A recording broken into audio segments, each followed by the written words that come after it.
ইয়ে কি ইয়ে? ঈদে যাচ্ছি বাড়িতে।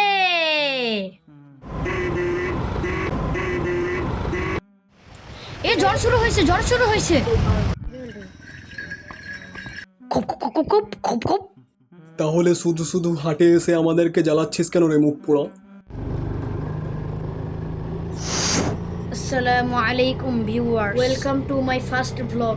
যেহেতু আমার বাসার খুব কাছেই মেন রোড, তাই বলা যায় বাসা থেকে সরাসরি লাফ দিয়ে সিএনজির উপর পড়লাম। হঠাৎ কোথা থেকে যেন আমাদের সিএনজির সামনে একটা ট্রাক চলে আসলো। সেখান থেকে আল্লাহর রহমতে একটুর জন্য বেঁচে গেলাম। সেই আনন্দে আল্লাহর কাছে শুকরিয়া জানিয়ে আমার আর আমার ভাইয়ের জন্য 2টা ড্রিঙ্কস কিনে আনলাম। ড্রিঙ্কস খাওয়ার আগে ড্রিঙ্কসে কোনো ভেজাল আছে কিনা তা খুব কাছের থেকে দেখে পরীক্ষা করে নিলাম। ড্রিঙ্কসে ভেজাল ছিল বলে সেগুলো নদীতে ফেলে দিয়ে নৌকার ওপর লাফ দিয়ে পড়লাম। কিন্তু কি নদীর পাড়ে একটা বাড়ির 2 তলায় টিউবওয়েল দেখতে পেলাম। মনে হয় এই কারণেই আমাদের নদীর পানি কখনোই শুকায় না। মানে নদীর পানি কমতে শুরু করলেই বাড়ির মালিক টিউবওয়েল চেপে নদীতে পানি সাপ্লাই করে দেয়। এর মধ্যে দেখলাম এক ভাই ঈদের শুভেচ্ছা জানাচ্ছে, কিন্তু রোজা রেখে ভাইটার মুখ একদম শুকিয়ে গেছে। নদী পার হয়ে অটোতে উঠে বাড়ি আসতে আসতে সন্ধ্যা হয়ে গেল। তারপর কাপড় চেঞ্জ করে জীবনের প্রথমবার গরুহাট দেখতে চলে আসলাম। যদিও আমাদের গরু আগেই কিনা হয়ে গেছিল।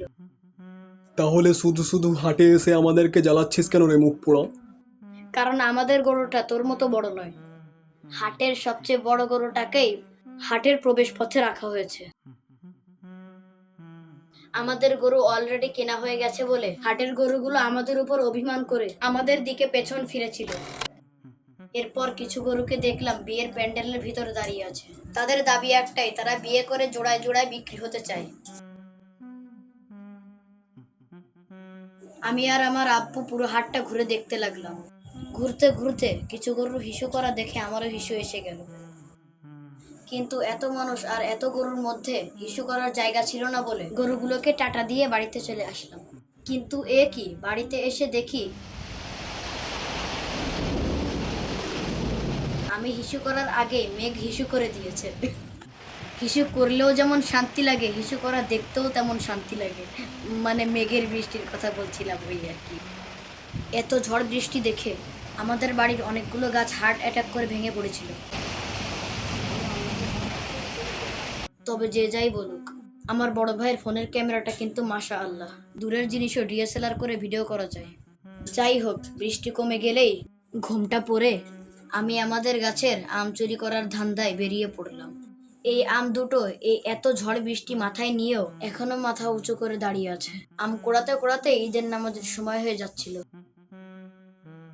তাই উড়তে উড়তে ঈদগাহে এসে পৌঁছালাম। এরই মধ্যে হুজুর খুতবা পড়া শুরু করে দিলেন, তাই শান্ত হয়ে খুতবা শুনতে লাগলাম। দেখতে দেখতে ঈদগাহের মাঠ ভরে গেল।